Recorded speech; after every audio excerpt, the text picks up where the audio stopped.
就係功能組別啦。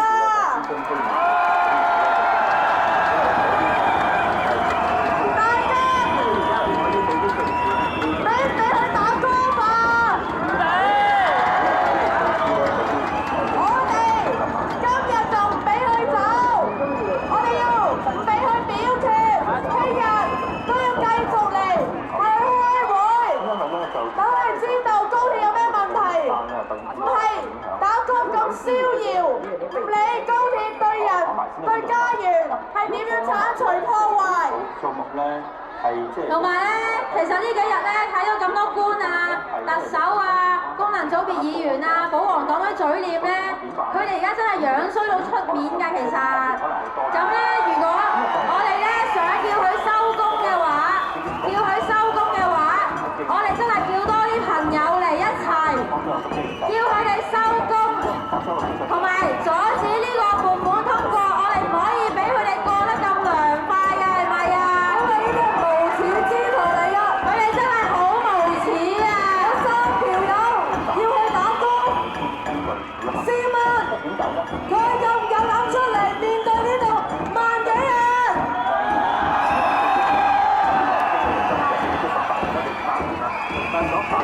黃耀雲無恥，梁君彥無恥，林健鋒無恥，黃耀雲無恥，梁君彥無恥，林健鋒無恥，黃耀雲無恥，梁君彥無恥，林健鋒無恥，黃耀雲無恥，梁君彥無恥，林健鋒無恥，多兩個石禮謙無恥，劉秀成無恥，功能組別無恥，功能組別無恥，功能組別無恥，功能組別無恥，我哋唔會再俾人打工，再俾佢哋飲紅酒㗎啦！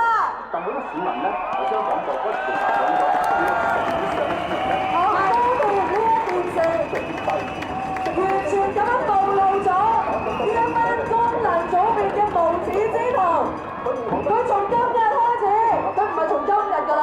我哋要佢哋冇面面對香港人。功能組別滾蛋！功能組別滾蛋！功能組別滾蛋！功能組別滾蛋！功能組別滾蛋！功能組別滾蛋！功能組別滾蛋！功能組別滾蛋！我哋唔會咁容易放過呢一班友啊！呢班飲紅酒同埋打歌嘅，佢唔配企喺人民呢一邊，佢繼續打歌，佢繼續飲紅酒，但係我哋唔會放過佢啊！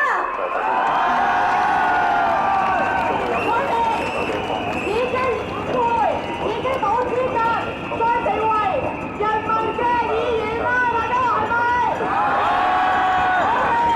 我哋要終止呢個功能組別。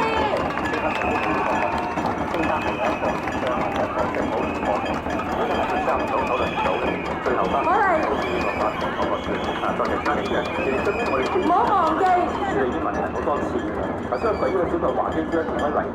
我哋今日咧係有好多90後、2000後嘅同學嚟到呢一度，呢一度正正上演咗最好嘅公民教育，就係呢一班狗賊。佢點樣用咗佢哋根本唔配嘅喺立法會議員裏面嘅一席？想問親你就點解而家唔答我聽？你點估計出嚟咧？佢話仲嘥晒我哋啲公帑。點辦咧？你答一答。佢話俾我哋每一個人香港嘅人知，後生嘅一代知，功能組別係幾咁撲街嘅。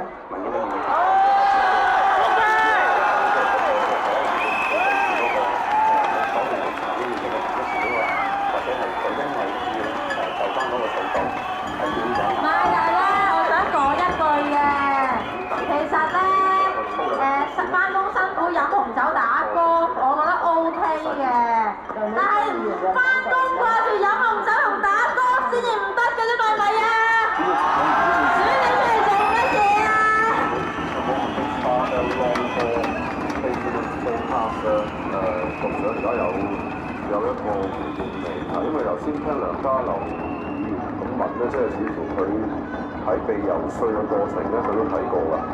咁而事實上亦都政府提咗俾我哋呢個財委會嘅答案裏邊咧，就嗰啲數字咧，亦都同